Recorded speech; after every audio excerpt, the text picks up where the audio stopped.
A finales del siglo XXII nació la siniestra Iglesia Necrótica, un culto pesimista que hacía suyo el Dios ha muerto de Nietzsche, aunque dándole un sentido más fatalista, de carácter teológico antes que filosófico, un sentido que permitía entender la frase de Nietzsche como Dios nunca estuvo vivo.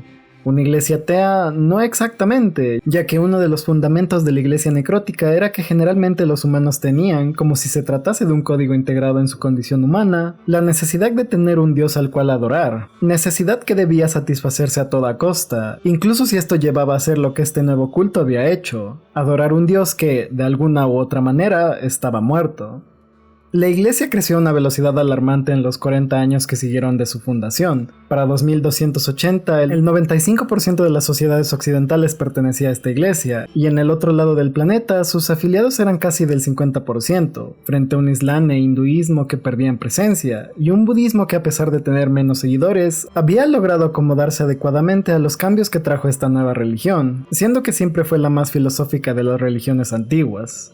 Quizás una de las cosas que hacía más fuerte a la iglesia necrótica era la gran apertura de creencias que daba a sus miembros, cuya unión descansaba más en la desesperanza y la frustración espiritual que sobre creencias puntuales compartidas. De este modo, solo había dos condiciones indispensables para pertenecer a la iglesia. Dios debía estar muerto para ti, de una forma u otra, y debías necesitar a Dios en tu vida.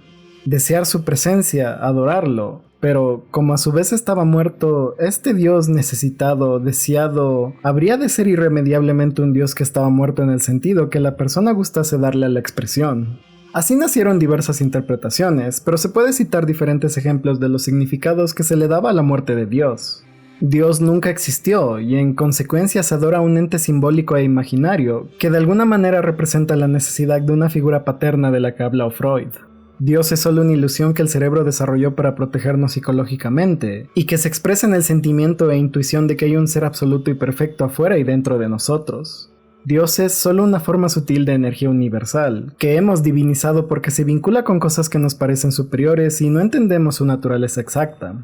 Dios es el aspecto más profundo de la psique humana y tiene una naturaleza que todavía se desconoce en gran parte, a la vez siendo de tal condición que permite fenómenos parapsicológicos y nos une a todos energéticamente, por lo cual induce la ilusión perceptiva de que constituye todo dentro de nosotros, extrapolando ese concepto a la realidad exterior, diciendo que Dios está en todas partes. Dios existe, pero no podemos saber cómo es. Existe más allá de lo que percibimos como el bien y el mal, y es ajeno a nosotros. Está ausente, ya sea porque no quiere interactuar o porque su naturaleza no se lo permite, o hace que aquello le sea indiferente, ya que este Dios no necesariamente creó el universo, no necesariamente tiene sentimientos ni es omnipotente, no es omnisciente como nosotros lo entendemos y no necesariamente está en todas partes. Siendo que solo puede ser llamado Dios porque es trascendente y absoluto de algún modo, y porque también es excluido de la categoría de persona de alguna manera. Como se puede imaginar, mucha gente dentro de la iglesia necrótica cree que Dios está muerto en la última manera, y dentro de este grupo existe gran parte de la comunidad científica que todavía busca evidencias de Dios.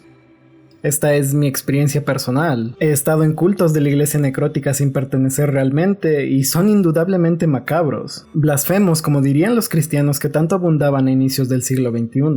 En todos los templos tienen una representación del cadáver de Dios, hecho de metal, una estatua que mide en promedio 2 o 3 metros de altura y es construida en concordancia a las creencias que la mayoría de los feligreses iniciales poseen sobre qué atributos visuales simbolizan mejor al Dios muerto.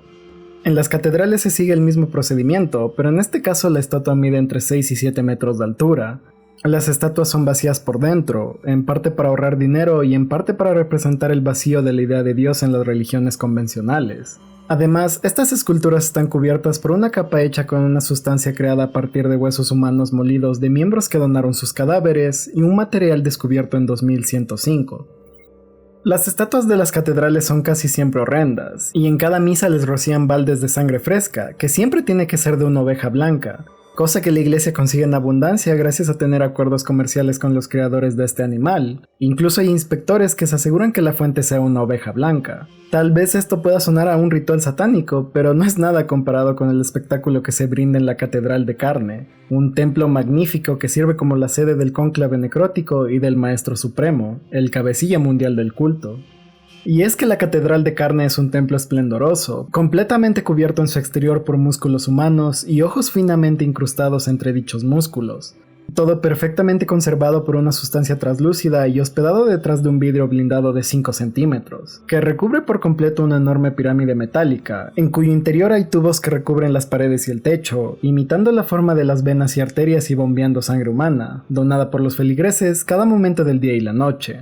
Dentro de aquel macabro lugar descansa la representación del dios muerto, una bestia de hueso de 25 metros de alto, con varios brazos y manos grotescas y muchas bocas y ojos que representan su omnisciencia. Yo nací cuando la Luna y Marte ya habían sido colonizados. Me formé como científico en diversas ramas y para el 24 de agosto de 2322 todavía vivía en la Tierra, donde había desarrollado la mayor parte de mi labor científica, la cual giraba principalmente en la pregunta ¿dónde está Dios? Así, aquel día llamé a mi amigo, el Dr. Steer, quien era, junto conmigo, de las pocas personas que se negaba a creer en la muerte de Dios. Buenos días, ojalá hayas descansado, le dije saludándolo. Disculpa que vaya al grano, ¿has estado observando esa línea? ¿Has visto lo irregular que resultan sus patrones para la galaxia en la que se encuentra? Me respondió. No, la verdad es que no he visto nada raro, ¿qué pasa con esa línea? Le pregunté. No estamos solos, no te diré más por ahora, nos vemos en la oficina en 1 hora, hablamos. Terminó la llamada. La llamada me hizo sentir una felicidad que no había experimentado en mucho tiempo. Era reconfortante saber que todavía otros científicos creían en que Dios vivía y que debíamos seguir buscándolo. Esa frase de nos vemos en la oficina era otra forma de referirse a la reunión en línea que Steer, yo y muchos otros científicos habríamos de tener. Era fascinante, todos creíamos que Dios vivía, solo que para el final de la reunión nos enfrentamos al problema que el pensamiento del grupo se dividía en 2 partes. La primera idea planteaba que Dios existía dentro de nosotros, como un ser real y no como una ilusión o aspecto interno, y que era ahí donde debíamos buscarlo. Entretanto, la otra idea planteaba que Dios existía afuera, pero solo en el cielo podía llegar a ser conocido, aunque según los defensores de esta idea, el cielo estaba contenido o se manifestaba dentro de nuestro universo. En consecuencia, unos creían que era necesario experimentar con humanos, mientras que otros pensaban que se requería trabajar más en nuestra observación del cosmos. Por mi parte, era previsible que me decantase a favor del segundo grupo. Lo que me desconcertó y desmotivó fue que Steer se unió al primer grupo, sin embargo, conservé la esperanza de que ambos equipos mantuvieran buenas relaciones. Todo esto sucedió alrededor de 6 años previos al año en el que estoy escribiendo estas líneas. Para el 12 de julio de 2328 las investigaciones no han salido bien, y nuestros fondos han sido insuficientes, por lo que no me sorprende que más de la mitad de ambos grupos haya desertado y se haya unido a la iglesia necrótica. Siempre hemos necesitado esperanza, pero tal parece que a Dios no le importa que vivamos buscándolo, y que perezcamos sin haber satisfecho por lo menos algo de nuestra noble búsqueda de evidencias a favor de su existencia. Yo aguanté, pero otros no, simplemente perdieron la esperanza. He estado revisando mi correo y curiosamente me encontré con un mensaje de mi amigo Steer, con un informe adjunto. Parece tratarse de los resultados de los experimentos hechos por su grupo. He aquí lo que Steer puso en su informe sobre los experimentos efectuados en humanos. Hemos empleado tecnología de punta para introducir artefactos en los sujetos de prueba de manera que, en lo posible, no comprometa su vida y la objetividad de los resultados. Los aparatos introducidos han sido diseñados para producir y registrar sonidos dentro del cuerpo humano. Durante la primera hora del experimento no sucedió nada extraordinario. Lo único registrado fueron los ruidos producidos por las máquinas y los sonidos correspondientes a los procesos orgánicos de los cuerpos de los sujetos de prueba. Después de transcurrida la primera hora del experimento, en todos los sujetos empezaron a registrarse fenómenos anómalos, como movimiento muscular involuntario y tos con sangre. Las 2 expresiones de fenómenos anómalos todavía pueden explicarse por causas naturales, pese a que no corresponden a lo que se esperaría de adultos saludables. El problema vino con unos gritos que aparecieron en todos los sujetos del experimento y que cumplían con las siguientes condiciones. 1. Se escuchaban distorsionados, al igual que en una grabación dañada. 2. Se producían en intervalos irregulares. 3. Tenían características acústicas impropias de los sonidos que el cuerpo humano produce naturalmente. 4. No eran producidos por las cuerdas vocales de los sujetos de prueba, y no fue posible encontrar la fuente de los gritos dentro de sus organismos. Los pacientes comatosos no dieron resultados esperados. A los sujetos se les tapó la boca con cinta adhesiva después de que los gritos empezaran a registrar. Esto les resultó muy doloroso, y los gritos continuaron produciéndose sin alterar sus rasgos. El correo terminaba con una despedida aparte de Steer. Discúlpame por no incluir más información, es clasificada. Por cierto, ¿qué tal si vienes a cenar esta semana y hablamos? Acepté la propuesta de mi amigo, y un par de días después nos encontramos en un restaurante pequeño donde era casi imposible que se infiltrasen espías. Cuando vi a Styr, estaba pálido, se veía flaco, algo andaba mal en él. Al preguntarle si estaba bien, empezó a sentir con la cabeza repetidas veces. Suspiró profundamente, se desparramó en la silla como si fuera un borracho, abrió los ojos como un loco y se quedó viendo hacia arriba. Un hilo de sangre le chorreó de la boca abierta. Me aterré y me la acerqué velozmente, pero de pronto volvió en sí, tosió un poco de sangre y me agarró la cabeza mirándome a los ojos, de tal forma que parecía esforzarse por convencerse a sí mismo de que esto no era un simple sueño.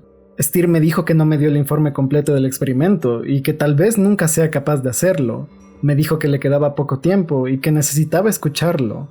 Todo empezó cuando notaron que su maquinaria no estaba dando resultados adecuados y suficientes. Para esto, algunos miembros del grupo se ofrecieron como voluntarios para una versión bajada de tono del experimento. Inicialmente no obtuvieron buenos resultados, pero la quinta vez pasó algo con el dolor. Lo escalofriante para ellos fue que los gritos se volvían cada vez más fuertes. Según Styr, todo comenzaba a cobrar sentido para él y los voluntarios de los cuales se escuchaban los gritos. Ellos podían sentir que algo estaba tomando el control de sus cuerpos, aunque las máquinas no pudieran registrar nada relacionado a eso. Styr tuvo miedo y no volvió a ofrecerse de voluntario para los subsiguientes experimentos. Mi amigo solo repetía mi nombre una y otra vez, decía que algo iba a terminar saliendo de él. Su voz se quebró antes de suspirar y quedarse completamente quieto, mientras algunas lágrimas caían por sus mejillas. Traté de consolarlo, pero me interrumpió. Empezó a hablar fuera de sí, con los ojos en blanco, como si estuviera poseído. No aguanté más, sentí que mi vida corría peligro y escapé. Corrí a toda velocidad, escuchando detrás de mí unos gritos aterradores, parecidos a los que describió Styr cuando me habló de los experimentos. No pude avanzar mucho, ya que a la salida del restaurante un grupo de guardias me detuvo. Me cuestionaron acerca del estado de mi amigo, de lo que había hablado conmigo. Luego de hostigarme con varias preguntas, se llevaron a Styr, quien ya había vuelto en sí y estaba siendo forzosamente llevado en una patrulla, mientras lloraba y clamaba libertad. Gritó que no soportaba más el dolor, preguntaba dónde estaba Dios, le exigía que resucitara, que apareciera su cadáver omnipresente. Tal vez pude haberlo ayudado, pero el miedo era más fuerte. Le di la espalda a mi amigo. Estuve un rato más en el restaurante, lamentándome por mis decisiones, hasta que un hombre que vio toda la escena llamó mi atención. Con un ademán alejó a los guardias y me percaté que se trataba de uno de los científicos del grupo de Styr, detrás de los experimentos que hicieron enloquecer a mi amigo. Según me dijo, tendría la consideración de contarme aquella información clasificada. Sencillamente me dijo que Styr había perdido la cordura, esto debido al dolor físico y a la angustia emocional que acarreaban los experimentos, añadiendo que mi grupo y yo podíamos seguir buscando tranquilamente a Dios en el cosmos. Dijo que tal vez incluso algún día encontraríamos algún planeta con la barba de Cristo a manera de burla. ¿Era verdad lo que me dijo aquel hombre? ¿Styr seguía con vida? ¿Volvería a ser un sujeto de pruebas en contra de su voluntad? ¿De verdad había enloquecido solo por los experimentos o había algo más? Y, finalmente, más importante que todo, ¿acaso aquellos experimentos ocultaban algo tan siniestro que mi amigo no podía ni siquiera decirlo? Desde aquel día nunca volví a saber nada de Styr. Finalmente llegamos al presente, el día en el que me encuentro escribiendo todas estas líneas, para que entiendan a la perfección la magnitud de lo que pronto les revelaré. Jamás olvidaré lo que ha pasado hoy. Este es un día que me ha marcado profundamente. Si eso que vieron era Dios, no sé cuánto tiempo tardaré en perdonarlo, en abandonar mi resentimiento, esta blasfemia. Si eso no es Dios, pues mucho mejor. Aunque en ese caso creo que tendría que pensar que se trata de Satanás o alguna forma de vida sumamente poderosa y sutil, una especie de supermente. Pero no, yo sé que eso era Dios, me lo dice cada fibra de mi cuerpo. Hoy, tras años de esfuerzo, se estrenó un observatorio con nuevos telescopios, los cuales tardaron mucho en ser desarrollados. Costaron tanto que solo el Estado pudo pagarlo, el cual logramos convencer luego de mucho esfuerzo. Unos telescopios especializados en detectar anomalías y con un alcance nunca antes visto. ¿Saben lo que pasó? Fue indignante, atroz, fue un acto con la crueldad propia de un Dios que no conoce la compasión. El observatorio empezó operaciones cerca de las 3 de la tarde, y 5 de nuestros científicos se pusieron a trabajar intensamente. Aproximadamente a las 7 de la noche recibimos una llamada del lugar. Lo hemos encontrado, el rostro de Dios. Los patrones, nunca se habían visto patrones así. Hay una mente, están organizados, fluyen, se comportan como si hubiera una conciencia detrás de ellos. Al escuchar esas palabras todos nos miramos con la boca abierta. Era evidente que el emisor no mentía, pues hasta tenía la respiración entrecortada por la emoción y se escuchaba a sus compañeros asentir. Sin embargo, apenas les pedimos que envíen la transmisión en vivo de lo que estaban viendo, escuchamos un ruido estrepitoso, como si el mismo suelo se partiera, e inmediatamente se cortó la comunicación. Media hora después de que la llamada se cortara, llegamos al lugar y encontramos el observatorio reducido a escombros, con todos los científicos muertos y los telescopios destrozados. Nunca creí en los versos de la Biblia, pero por curiosidad la estudié, y en ese momento, cual relámpago, acudieron a mi mente aquellas palabras que supuestamente Dios le dijo a Moisés después de que éste le pidiera que se dejase ver, y Dios accediera diciéndole: «Pero te advierto que no podrás ver mi rostro, porque ningún hombre podrá verme y seguir viviendo». Éxodo 33:20.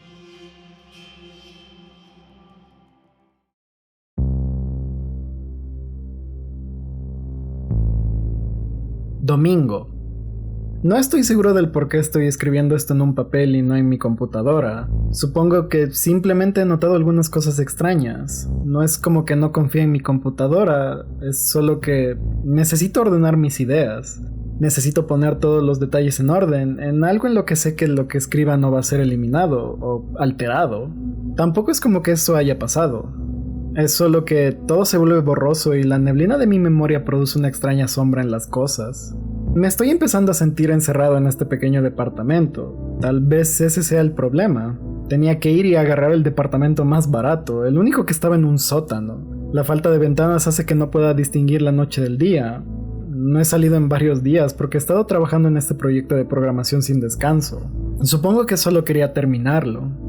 Horas de estar sentado frente a un monitor puede hacer que cualquiera se sienta extraño. Lo sé, pero no creo que sea eso. No estoy seguro de cuándo empecé a sentir que algo no estaba bien. Ni siquiera puedo definir exactamente qué es. Tal vez solo no he hablado con nadie en un buen tiempo. Esa es la primera cosa que me perturbó. Todas las personas con las que normalmente hablo en línea mientras estoy programando han estado ausentes, o simplemente no se han conectado para nada. Mis mensajes siguen sin respuesta. El último correo que recibí fue el de un amigo diciéndome que hablaría conmigo luego de que regrese de hacer compras, y eso fue ayer. Lo llamaría, pero la señal es horrible aquí abajo. Sí, eso es, solo necesito llamar a alguien. Voy a salir.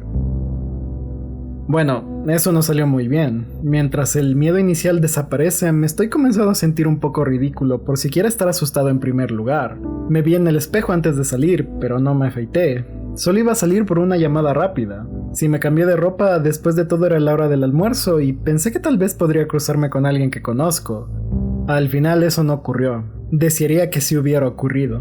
Cuando salí, abrí lentamente la puerta de mi pequeño departamento. Un pequeño sentimiento de recelo ya se había apoderado de mí, por alguna razón inexplicable. Lo atribuía a que no había hablado con nadie salvo por mí mismo por un día o dos.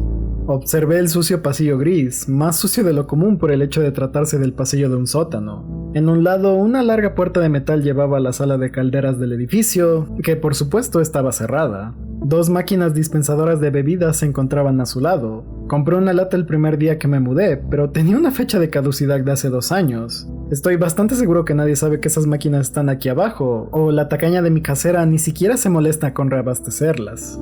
Cerré mi puerta lentamente y caminé en la dirección opuesta, asegurándome de no hacer ningún sonido. No tengo idea por qué elegí hacer eso, pero fue divertido dejarse llevar por el impulso de no hacer un ruido más fuerte que el murmullo que hacían las máquinas expendedoras, al menos por un momento. Llegué a las escaleras y me dirigí a la puerta principal del edificio. Me fijé por la pequeña ventana cuadrada de la pesada puerta y me llevé un buen susto. Definitivamente no era la hora del almuerzo. Una penumbra urbana reinaba sobre las oscuras calles afuera, y las amarillas luces de tráfico en la intersección a la distancia parpadeaban. Delgadas nubes, brillando entre morado y negro por las luces de la ciudad, coronaban toda la escena. Nada se movía, salvo por algunos árboles que el viento sacudía. Recuerdo que estaba temblando, aunque no hiciera frío, tal vez era el viento. Vagamente podía escucharlo a través de la pesada puerta de metal, y sabía que era ese tipo único de viento nocturno. El tipo que era constante, frío y silencioso, salvo por la música rítmica que producía mientras pasaba por las incontables hojas de los árboles. En su lugar, acerqué mi teléfono a la pequeña ventana de la puerta y revisé la señal. Las barras estaban completas y sonreí. Tiempo de escuchar la voz de alguien más. Recuerdo que pensé eso, aliviado.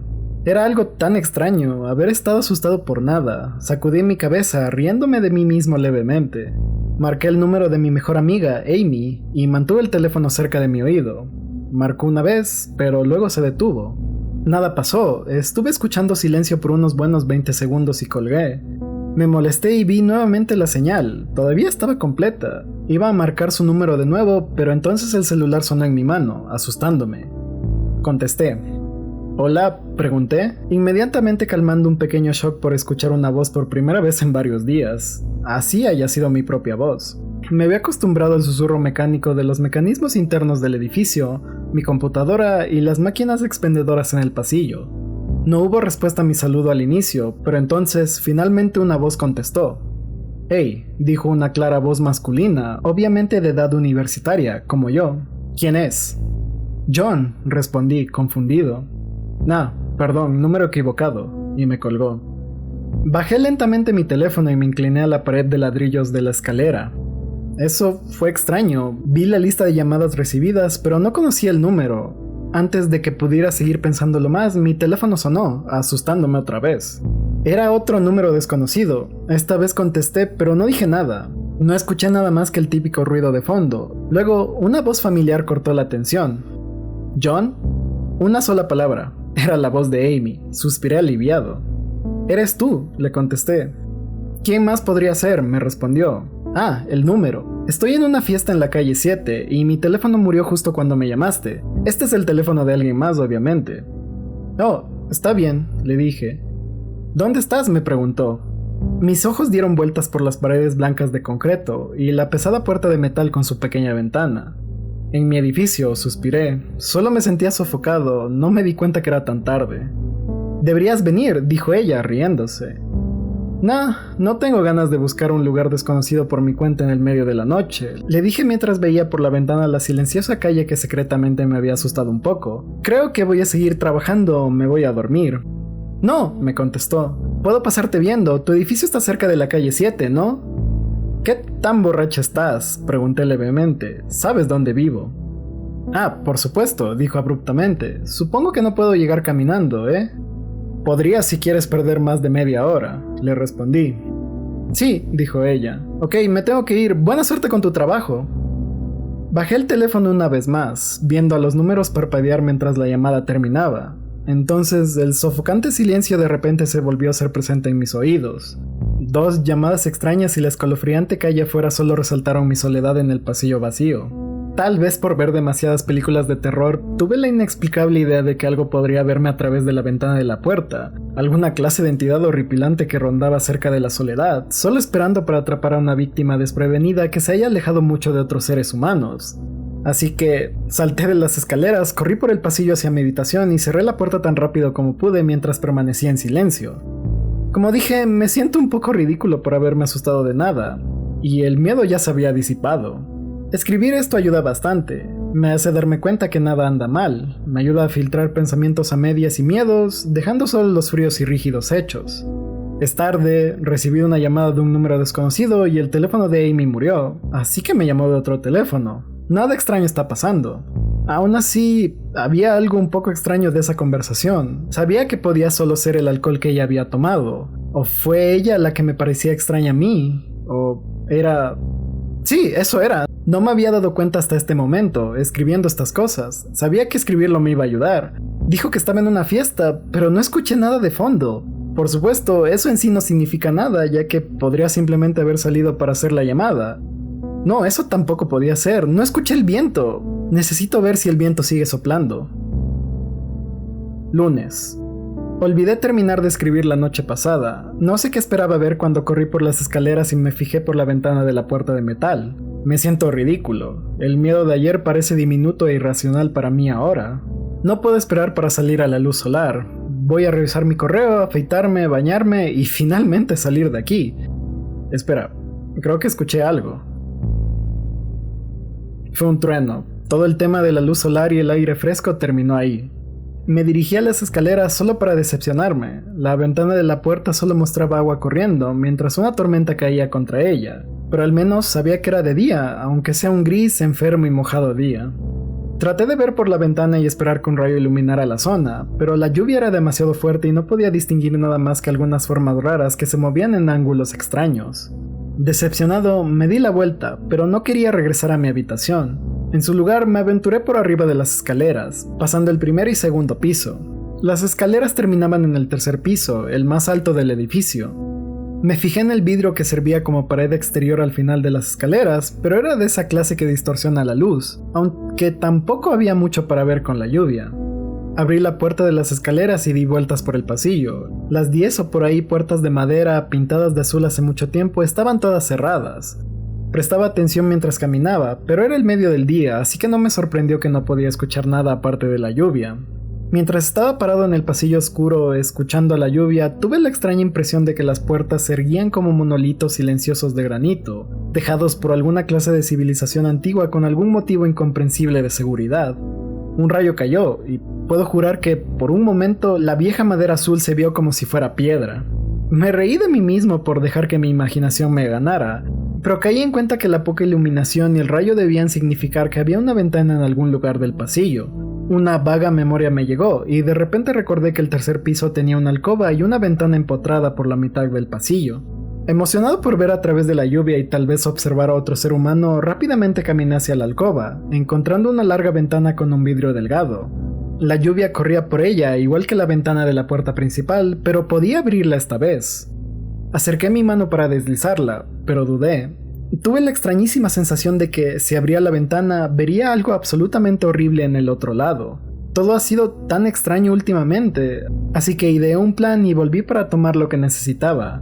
De verdad no creo que algo vaya a pasar, pero estoy aburrido, está lloviendo y me estoy volviendo loco. Regresé para tomar mi webcam. El cable no es lo suficientemente largo como para llegar al tercer piso, así que en su lugar lo voy a esconder entre las dos máquinas expendedoras al final del oscuro pasillo de mi sótano. Recorrer el cable por la pared y debajo de mi puerta, y poner cinta negra sobre el cable para camuflarlo con la barra de pintura negra que hay en la base de las paredes del pasillo. Sé que es algo estúpido, pero no tengo nada mejor que hacer. Bueno, nada pasó. Abrí la puerta que conectaba el pasillo con las escaleras, me preparé a mí mismo, entonces tiré la pesada puerta de par en par y corrí como alma que lleva el diablo bajando las escaleras con dirección a mi habitación y azoté la puerta. Vi intensamente la webcam de mi computadora, teniendo una buena vista del pasillo fuera de mi puerta y las escaleras. Lo estoy viendo ahora mismo y no veo nada interesante. Solo desearía que la posición de la cámara fuera algo diferente, así podría ver la puerta de entrada. Oye, alguien está en línea. Saqué una webcam más vieja y menos funcional, que guardaba en mi armario para videochatear con mi amigo en línea. Realmente no le podía explicar por qué quería hacer una videollamada, pero se sentía bien ver el rostro de otra persona. No pudo hablar por mucho tiempo, y no hablamos de nada importante, pero me siento mucho mejor. Mi extraño miedo casi se ha ido. Me sentiría completamente mejor, pero hay algo raro acerca de nuestra conversación. Sé que he dicho que todo parece raro, pero aún así mi amigo era demasiado ambiguo con sus respuestas. No puedo recordar ninguna cosa en específico que haya dicho, ningún nombre en especial, o lugar, o evento, aunque me pidió mi correo electrónico para mantenernos en contacto. Espera, acabo de recibir un correo. Voy a salir. Recibí un correo de Amy pidiéndome que nos veamos para cenar en el lugar al que usualmente vamos. Amo la pizza, y he estado comiendo cualquier cosa de mi pobre abastecido refrigerador por días, así que no puedo esperar. De nuevo, me siento ridículo por los extraños días que he tenido. Debería destruir este diario cuando regrese. No, otro correo. Dios mío, casi ignoro el correo y abro la puerta. Casi abro la puerta, pero leí el correo primero. Era de un amigo del que no he escuchado en un buen tiempo, y fue enviado a una gran cantidad de personas que probablemente eran todos en su lista de contactos. No tenía asunto y simplemente decía: visto con tus propios ojos, no confíes en ellos. Ellos. ¿Qué demonios se supone que significa eso? Las palabras me impactaron y he estado repensándolas una y otra vez. ¿Es un correo desesperado debido a que algo pasó? Las palabras obviamente se cortan al final. En cualquier otro día hubiera tratado esto como si fuera spam de alguna computadora infectada o algo así, pero las palabras... Visto con tus propios ojos, no puedo evitar volver a leer este diario, pensar en los últimos días y darme cuenta que no he visto a otra persona con mis propios ojos o hablado con otra persona cara a cara. La videollamada con mi amigo fue tan extraña, tan vaga, tan perturbadora. Ahora que lo pienso, ¿realmente fue perturbadora o es el miedo que nubla mis recuerdos? Mi mente juega con los eventos que he escrito aquí, señalando que no he sido presentado con ningún hecho que no haya revelado específicamente sin darme cuenta. El número equivocado que dio con mi nombre y la subsecuente llamada extraña de Amy, el amigo que me pidió mi correo. Yo le escribí primero cuando lo vi en línea, y luego recibí el primer correo un par de minutos después de esa conversación. Dios mío, esa llamada con Amy, le dije por teléfono, le dije que estaba media hora caminando de la calle 7, saben que estoy aquí. Y si están tratando de encontrarme, ¿dónde está todo el mundo? ¿Por qué no he escuchado o he visto a nadie en días? No, esto es una locura, una absoluta locura. Tengo que calmarme. Esta locura tiene que terminar. No sé qué pensar, di vueltas por mi departamento, furioso, levantando mi teléfono en cada esquina viendo si lograba obtener señal a través de las paredes pesadas. Finalmente, en el diminuto baño, cerca de una esquina del techo, obtuve una barrita. Levantando mi teléfono, mandé un mensaje a cada número en mi lista de contactos. Sin querer ir en contra de mis miedos irracionales, simplemente envié: ¿has visto a alguien cara a cara últimamente? En este punto solo quería cualquier respuesta, no me importaba lo que fuera o si acababa de hacer el ridículo. Traté de llamar a alguien un par de veces, pero no podía levantar mi cabeza tan alto, y si bajaba mi teléfono 1 centímetro, perdía la señal. Entonces recordé la computadora y corrí hacia ella, mensajeando al instante a cualquiera que estuviera conectado. La mayoría estaban ausentes o lejos de sus computadoras. Nadie respondió. Mis mensajes se volvían más frenéticos y empecé a decirle a la gente dónde estaba y que vinieran en persona para una reunión, con una excusa a duras penas pasable como motivo. No me importaba nada en este punto, solo necesitaba ver a otra persona. También puse de cabeza mi departamento buscando algo que se me haya pasado, alguna forma de contactar a otro ser humano sin abrir la puerta. Sé que suena loco, sé que no tiene sentido, pero ¿y qué? ¿Y qué? Solo necesito estar seguro. Pegué mi teléfono al techo con cinta. Martes. El teléfono sonó. Debí haberme quedado dormido, exhausto del alboroto de ayer. Me desperté por el sonido del teléfono y corrí hacia el baño, me paré en el inodoro y desbloqueé el teléfono pegado al techo. Era Amy y me sentí mucho mejor. De verdad estaba preocupada por mí y aparentemente ha estado tratando de contactarme desde la última vez que hablé con ella. Va a venir, y sí, ella sabe dónde estoy sin que tenga que decírselo. Me siento tan avergonzado. Definitivamente voy a tirar este diario antes de que alguien lo vea. Ni siquiera sé por qué sigo escribiendo ahora. Tal vez porque es la única comunicación que he tenido desde Dios sepa cuándo. Me veo fatal también. Fui al espejo antes de venir aquí. Mis ojos están hundidos, mi barba ha crecido y en general me veo poco saludable. Mi departamento está hecho un asco, pero no lo voy a limpiar. Creo que necesito que alguien más vea por lo que pasé. Estos últimos días no han sido normales. No soy alguien que se imagina cosas. Sé que he sido víctima de alguna extrema probabilidad. Seguramente no vi a alguna otra persona una decena de veces. Simplemente salí cuando era tarde por la noche o en el medio del día cuando todos están afuera. Todo está perfectamente bien. Lo sé ahora. Además, encontré algo ayer en el armario que me ha ayudado un montón. Una televisión. La instalé antes de escribir esto y ha estado encendida de fondo. La televisión siempre ha sido un escape para mí y me recuerda que hay un mundo más allá de estas sucias paredes de ladrillo. Me alegra que Amy sea la única que me respondió luego de frenéticamente molestar a todos mis contactos ayer. Ha sido mi mejor amiga por años. Ella no lo sabe, pero el día que la conocí es uno de los pocos momentos en mi vida de verdadera felicidad. Recuerdo ese cálido verano con cariño. Parece una realidad diferente de este oscuro, lluvioso y solitario lugar. Siento que he pasado días sentado en ese patio de juegos, demasiado viejo para jugar, solo hablando con ella y dando vueltas sin hacer realmente nada. Siento que todavía puedo ir a ese momento en ocasiones, y me recuerda que este maldito lugar no es todo lo que existe. Al fin, alguien toca la puerta. Pensé que era raro que no pudiera verla a través de la cámara que escondí entre las dos máquinas expendedoras. Supuse que era la mala posición, como cuando no podía ver la puerta principal. Debería haberlo sabido. Después de que tocara la puerta, grité a través de esta manera de broma que tenía una cámara entre las máquinas expendedoras, porque estaba avergonzado conmigo mismo de que llevé esta paranoia demasiado lejos. Luego de que dije eso, vi su imagen caminar hacia la cámara y observarla. Sonrió y saludó. «Hey», dijo a la cámara energéticamente, dándole una mirada irónica. «Es raro, ya sé», dije a través del micrófono conectado a mi computadora. «He tenido unos días extraños». «Me imagino», me respondió. «Abre la puerta, John». Dudé. ¿cómo podía estar seguro? Sígueme la corriente por un momento, le dije a través del micrófono. Dime algo acerca de nosotros, solo para demostrarme que eres tú. Le dirigió una mirada extrañada a la cámara. Está bien, dijo lentamente mientras pensaba.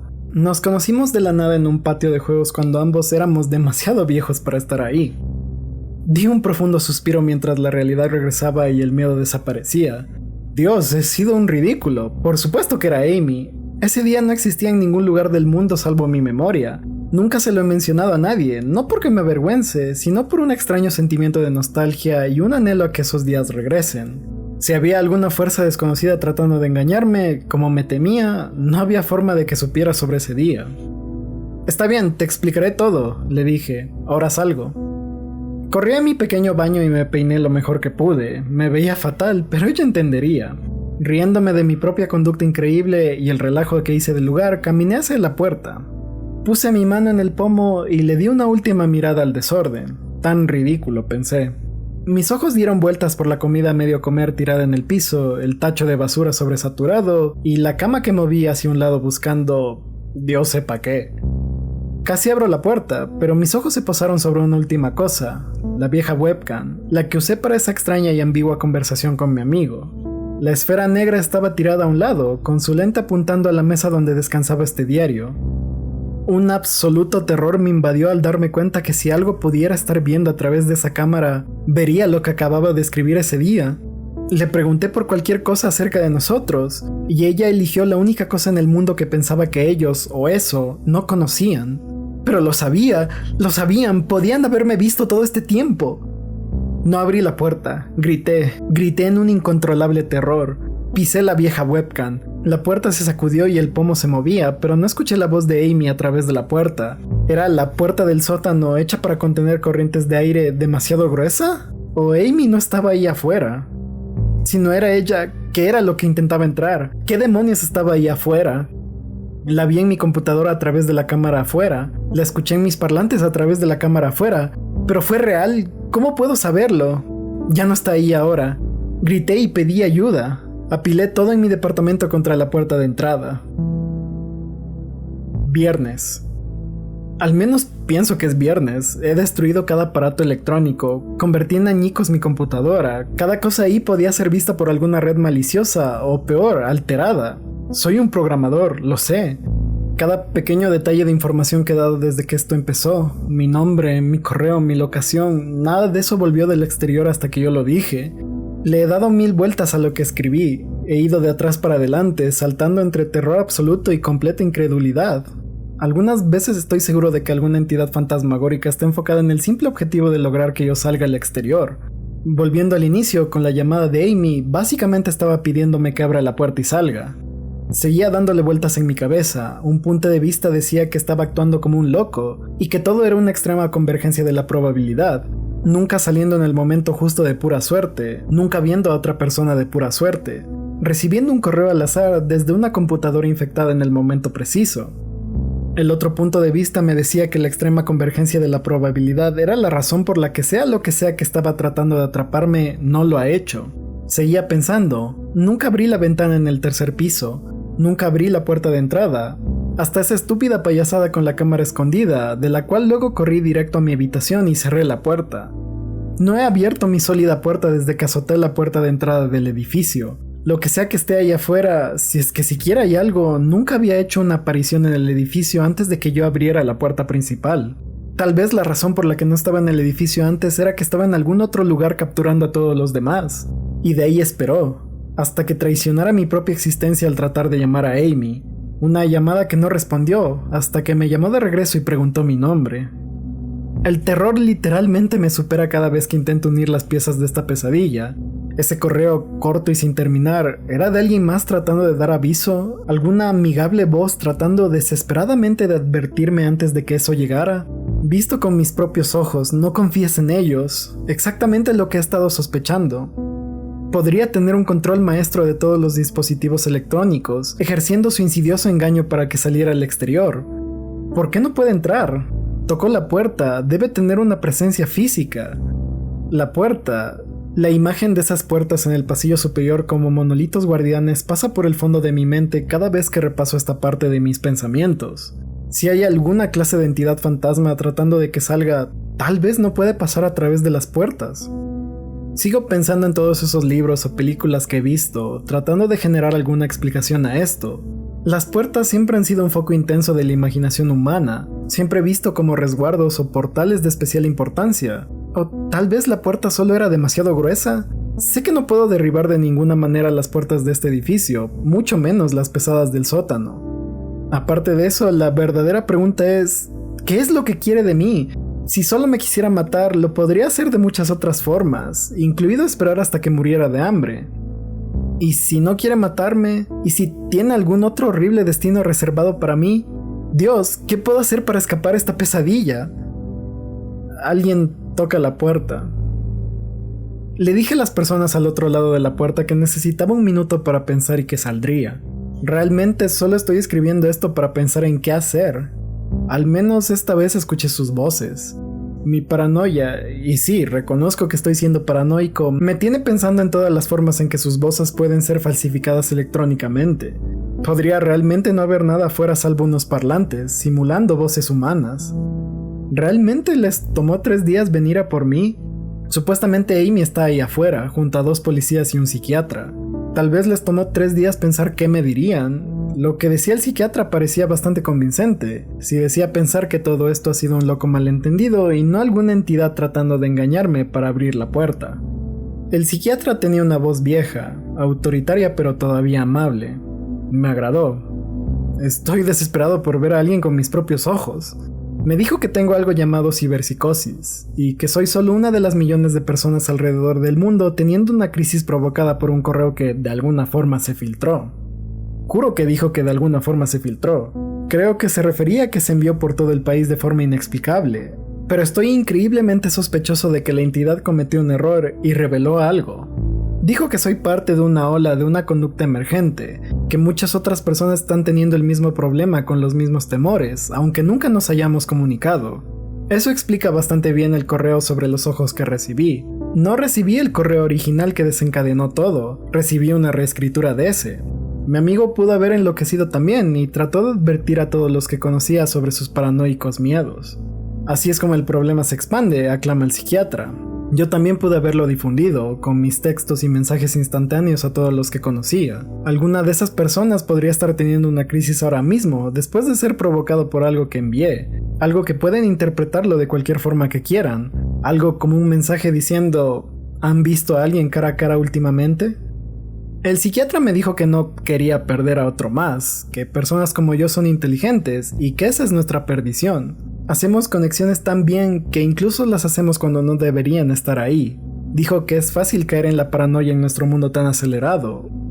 Tenía que darle una cosa, era una gran explicación. Casi explica todo perfectamente, de hecho.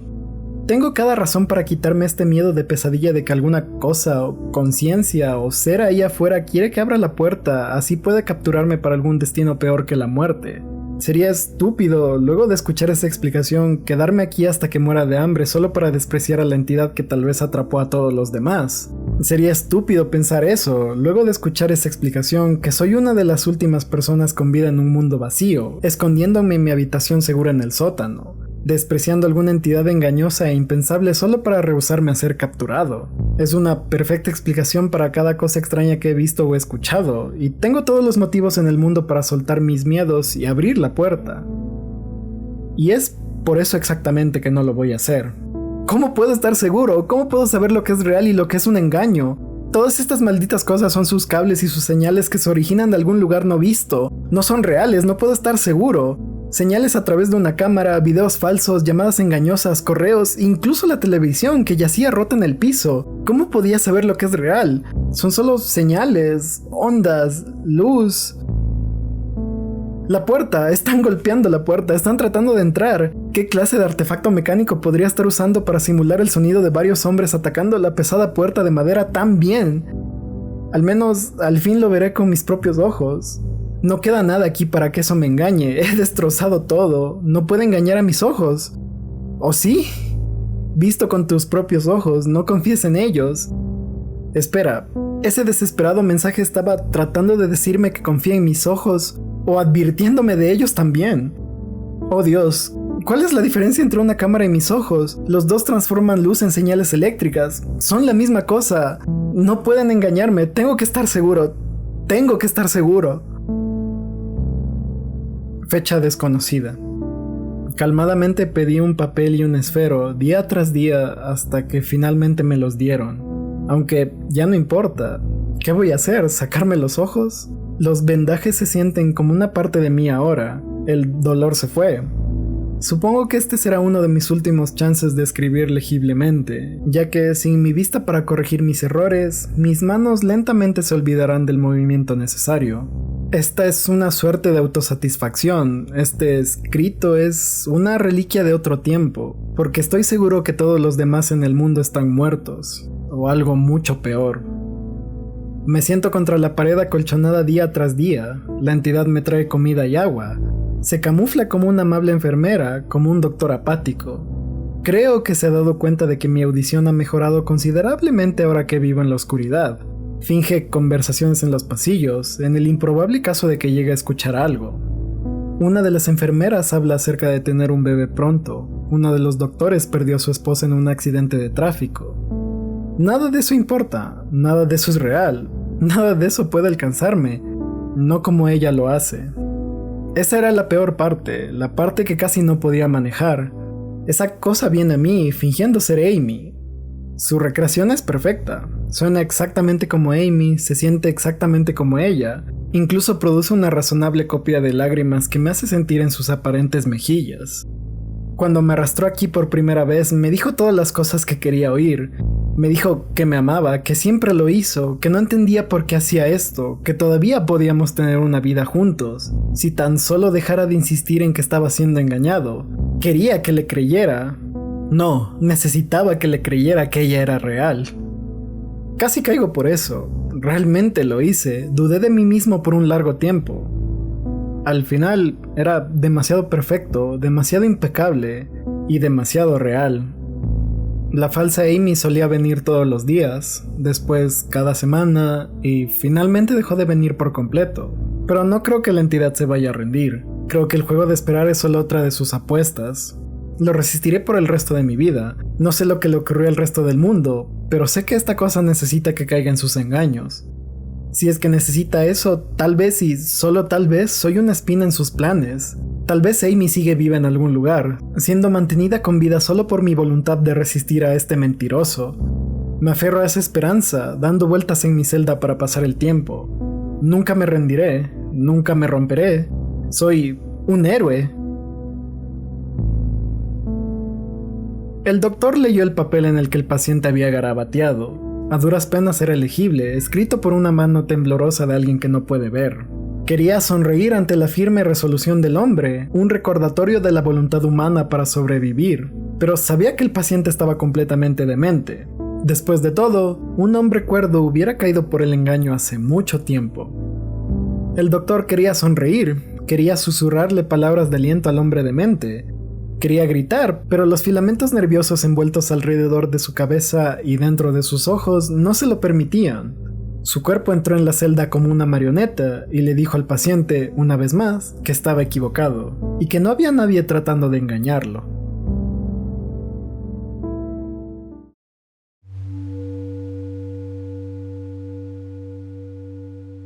Durante mi infancia mi familia era como una gota de agua en un vasto río, nunca quedándose en una misma locación por mucho tiempo. Nos asentamos en Rhode Island cuando tenía 8 años y ahí nos quedamos hasta que fui a la universidad en Colorado Springs. La mayoría de mis recuerdos están en ese estado, pero había fragmentos en el ático de mi cerebro que pertenecían a varias casas en las que viví cuando era mucho más joven. La gran mayoría de estos recuerdos son confusos e inútiles. Persiguiendo a otro niño en el patio trasero de una casa en Carolina del Norte, tratando de construir una balsa para flotar en el arroyo detrás del departamento que rentábamos en Pensilvania, y así. Pero hay un conjunto de memorias que permanece claro como el cristal, como si hubieran ocurrido ayer. A veces me pregunto si estas memorias son simplemente sueños lúcidos producidos por la larga enfermedad que pasé durante esa primavera, pero en mi corazón sé que son reales. Vivíamos en una casa a las afueras de la bulliciosa metrópolis de New Vineyard, en Maine. Era una gran estructura, especialmente para una familia de 3. Hubo varios cuartos que no llegué a ver en los 5 meses que residimos ahí. En algunas formas, era una pérdida de espacio, pero era la única casa en el mercado en la época, al menos dentro de 1 hora de viaje hacia el lugar de trabajo de mi padre. El día después de mi 5º cumpleaños, al que solo fueron mis padres, caí con una fiebre. El doctor dijo que tenía mononucleosis, lo que significaba no juegos toscos y más fiebre por al menos otras 3 semanas. Era un tiempo horrible para pasar encamado, estábamos en el proceso de empacar nuestras cosas para movernos a Pensilvania, y la mayoría de mis cosas ya estaban metidas en cajas, dejando mi habitación como un desierto. Mi madre me trajo un refresco y algunos libros varias veces al día, y estos servían como mi principal forma de entretenimiento para las próximas semanas. El aburrimiento estaba a la vuelta de la esquina, esperando asomar su fea cabeza y agravar mi miseria. No recuerdo exactamente cómo conocí al señor Boca Ancha. Creo que fue una semana después de que me diagnosticaran mononucleosis. Mi primer recuerdo de la pequeña criatura era preguntarle si tenía un nombre. Me dijo que lo llamara señor Boca Ancha, porque su boca era grande. De hecho, todo acerca de él era grande en comparación a su cuerpo, su cabeza, sus ojos, sus orejas torcidas, pero su boca era por lejos lo más grande. Pareces una clase de Furby, le dije mientras hojeaba uno de mis libros. El señor Boca Ancha se detuvo y me dirigió una mirada confundida. ¿Un Furby? ¿Qué es eso?, me preguntó. Me encogí de hombros. Ya sabes, el juguete, el pequeño robot con las orejas grandes. Lo puedes acariciar y alimentar, casi como una mascota real. Oh, el señor Boca Ancha continuó lo que estaba haciendo. No necesitas uno de esos, no son lo mismo que tener un amigo de verdad. Recuerdo que el señor Boca Ancha desaparecía cada vez que mi madre pasaba a revisar cómo estaba. Me escondo bajo tu cama, me explicó más luego. No quiero que tus padres me vean porque tengo miedo de que no nos dejen jugar nunca más. No hicimos mucho durante los primeros días. El señor Boca Ancha solo miraba mis libros, fascinado por las historias e imágenes que contenían. La 3ª o 4ª mañana luego de que lo conocí, me saludó con una gran sonrisa en su rostro. Tengo un nuevo juego que podemos jugar, me dijo. Tenemos que esperar hasta después de que tu madre venga, porque no puede vernos jugarlo. Es un juego secreto. Luego de que mi madre me dejara más libros y bebidas a la hora usual, el señor Boca Ancha salió de debajo de mi cama y me tomó de la mano. Tenemos que ir al cuarto al final del pasillo, me dijo. Me opuse al inicio, ya que mis padres me habían prohibido dejar mi cama sin su permiso, pero el señor Boca Ancha me insistió hasta que acepté. La habitación en cuestión no tenía ni muebles ni estaba tapizada. Su única característica destacable era una ventana en dirección opuesta a la puerta. El señor Boca Ancha corrió por la habitación y le dio a la ventana un buen empujón, abriéndola. Luego me hizo señas para que mirara hacia abajo. Estábamos en el 2º piso de la casa, pero se encontraba en una colina, y desde este ángulo la altura era más que la de 2 pisos debido a la inclinación. Me gusta jugar a fingir aquí, me explicó el señor Boca Ancha. Finjo que hay un gran y suave trampolín bajo esta ventana y salto. Si finges lo suficientemente fuerte vas a rebotar como una pluma. Quiero que lo intentes. Era un niño de 5 años con fiebre, así que solo una pizca de escepticismo cruzó por mis pensamientos mientras miraba hacia abajo y consideraba la posibilidad. Es una larga caída, dije. Pero eso es parte de la diversión. No sería divertido si solo fuera una pequeña distancia. Si así fuera, para eso mejor simplemente saltarías en un trampolín real. Jugué con la idea, imaginándome a mí mismo cayendo por el aire solo para rebotar de vuelta a la ventana en algo no visto por los ojos humanos, pero el realista en mí permanecía. Tal vez otro rato, dije. No sé si tengo la suficiente imaginación, me podría lastimar. La cara del señor Boca Ancha se torció en un gruñido, pero solo por un momento. La ira se convirtió en decepción. Si tú lo dices, respondió. Pasó el resto del día bajo mi cama, callado como un ratón. La mañana siguiente llegó el señor Boca Ancha cargando una caja pequeña. Te quiero enseñar a hacer malabares, me dijo. Aquí hay algunas cosas que puedes usar para practicar, antes de que empiece a enseñarte. Vi dentro de la caja, estaba llena de cuchillos. ¡Mis padres me matarán!, grité, horrorizado con el hecho de que el señor Boca Ancha trajo cuchillos a mi habitación, cosas que mis padres nunca me permitirían tocar. El señor Boca Ancha frunció el ceño. Es divertido hacer malabares con esto, quiero que lo intentes. Empujé la caja. No puedo, me meteré en problemas. Los cuchillos no son seguros para simplemente lanzar en el aire. El enojo del señor Boca Ancha se profundizó. Tomó la caja de cuchillos y se metió debajo de mi cama, permaneciendo ahí el resto del día. Me comencé a preguntar qué tan frecuente pasaba debajo de mí. Empecé a tener problemas para dormir luego de eso. El señor Boca Ancha me solía despertar en la noche, diciendo que había puesto un trampolín real debajo de la ventana, uno grande, uno que no se podía ver en la oscuridad. Siempre me rehusaba y trataba de volver a dormir, pero el señor Boca Ancha insistía. Algunas veces se quedaba a mi lado hasta temprano en la mañana, pidiendo que salte. Ya no era divertido jugar con él. Una mañana mi madre vino y me dijo que me daba permiso para ir a caminar afuera. Pensó que el aire fresco sería bueno para mí, especialmente luego de estar encerrado en mi habitación por tanto tiempo. Entusiasmado, me puse mis zapatos y troté al patio trasero, ansiando sentir el sol en mi rostro. El señor Boca Ancha estaba esperándome. «Tengo algo que quiero que veas», me dijo. Debí haberlo visto con una mirada extrañada, porque luego de eso dijo, «Es seguro, lo prometo». Lo seguí al inicio de una senda que atravesaba el bosque detrás de la casa. «Este es un camino importante», explicó. «Tengo muchos amigos de tu edad. Cuando estaban listos, los llevé por esta senda, hacia un lugar especial. Todavía no estás listo, pero algún día espero que lo estés». Regresé a la casa, preguntándome qué clase de lugar esperaba más allá de ese sendero. 2 semanas luego de que conocí al señor Boca Ancha, la última tanda de nuestras cosas había sido puesta en el camión de la mudanza. Estaría en la cabina de ese camión, sentado junto a mi padre por el largo camino a Pensilvania. Pensé en decirle al señor Boca Ancha que me iba a ir, pero incluso con 5 años de edad, estaba comenzando a sospechar que las intenciones de la criatura no eran para mi beneficio, a pesar de que dijera lo contrario. Por este motivo, decidí mantener mi partida como un secreto. Mi padre y yo estábamos en el camión a las 4 de la mañana. Él esperaba llegar a Pensilvania para la hora del almuerzo de mañana, con la ayuda de un suministro sin fin de café y un six-pack de bebidas energéticas. Se parecía más a alguien que iba a correr un maratón que a alguien que iba a pasar 2 días sentado. «¿Lo suficientemente temprano para ti?», me preguntó. Asentí y pegué mi cabeza contra la ventana, esperando quedarme dormido antes de que el sol saliera. «Esta será la última mudanza, hijo, lo prometo. Sé que ha sido difícil para ti, como estás enfermo. Una vez que papi consiga su ascenso, nos podemos asentar y puedes hacer amigos». Abrí mis ojos mientras nos alejábamos del pórtico. Vi la silueta del señor Boca Ancha en la ventana de mi habitación. Se mantuvo inmóvil hasta que el camión entró en la carretera principal. Me dio un pequeño y penoso saludo de despedida, con un cuchillo en la mano. No lo saludé de vuelta. Años después regresé a New Vineyard. El pedazo de tierra donde nuestra casa estaba se encontraba vacío a excepción de la base, ya que la casa se incendió años después de que mi familia se fuera. De pura curiosidad, seguí el sendero que el señor Boca Ancha me había mostrado. Parte de mí esperaba que saltara de detrás de un árbol y sacarme un susto de muerte, pero sentía que el señor Boca Ancha se había ido, de alguna forma atado a la casa que ya no existía. El sendero terminaba en el cementerio de New Vineyard. Noté que muchas de las lápidas pertenecían a niños.